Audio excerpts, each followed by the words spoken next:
Can you explain also to people what the precautionary principle is? Yes. So the precautionary principle, or the principle of do no harm, is essentially, again, a very time-honored principle.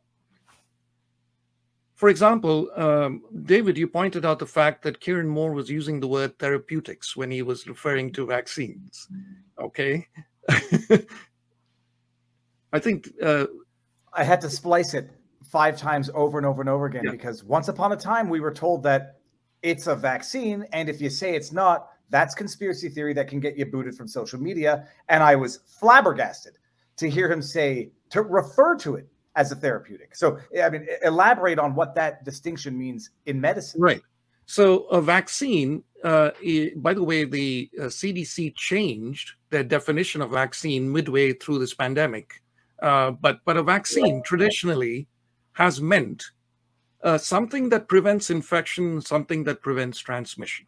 We know the COVID vaccines do not prevent infection, and they do not prevent transmission. So,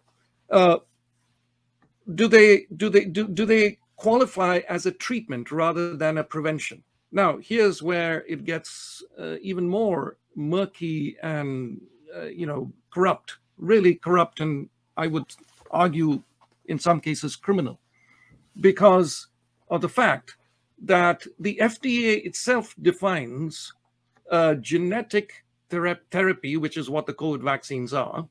In other words, something that alters the DNA or RNA structure or introduces a genetic component to alter the function of a cell.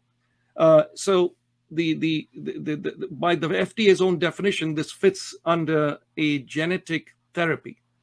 So if it's a gene therapy, what does it mean? The FDA itself says that it should have a long follow-up period before it's even considered for human use, and they suggest 15 years. How long has this follow-up period been?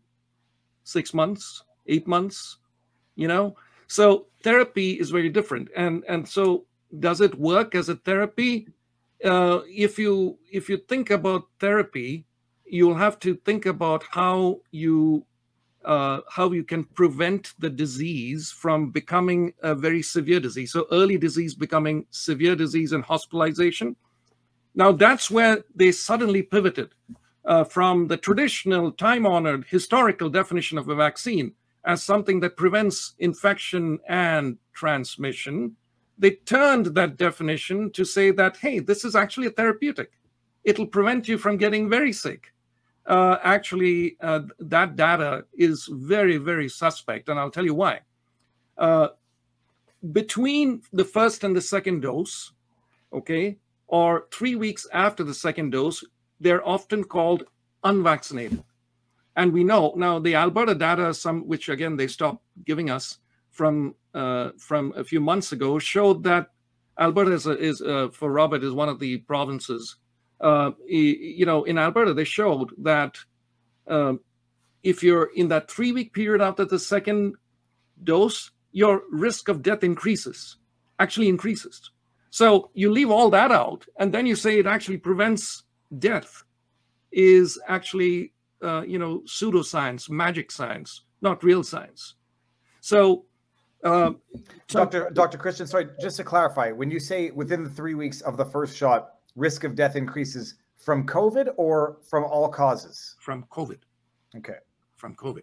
And actually there is some basic science explanation. There was a paper out of Europe that showed there are some complex and actually quite interesting reasons why that may be so. There are different cell lines that show decreased function after a vaccine, and that makes a person susceptible to infection, including with COVID.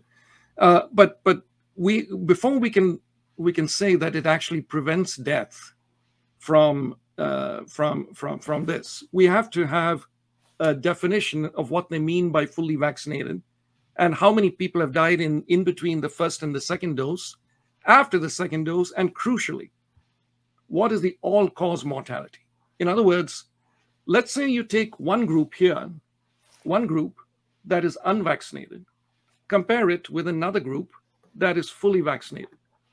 Follow them over a year. And when you say fully vaccinated, you must include everybody from the time the injection went in, okay? And see how many of each group has died. So that's what we call all-cause mortality, not just from COVID, from a whole lot of things. Now, there's some disturbing data in that respect too, from UK, for example. Up until April, there was excess death in the vaccinated group, much more than in the unvaccinated group. So these are unanswered questions. You know, the questions keep piling up. And the first do no harm principle is that we don't know enough. We know enough to say, stop, it's a signal not to give this stuff. Let's adopt this precautionary principle, the first do no harm, stop this vaccine, stop the rollouts, definitely in kids, stop it. And sometime later, I can tell you a little bit about the terrible Pfizer trial on 6-month-old to 4-month-olds. It's a scandal in its own right, and I can explain to your viewers in as simple a term as possible how that was manipulated, really.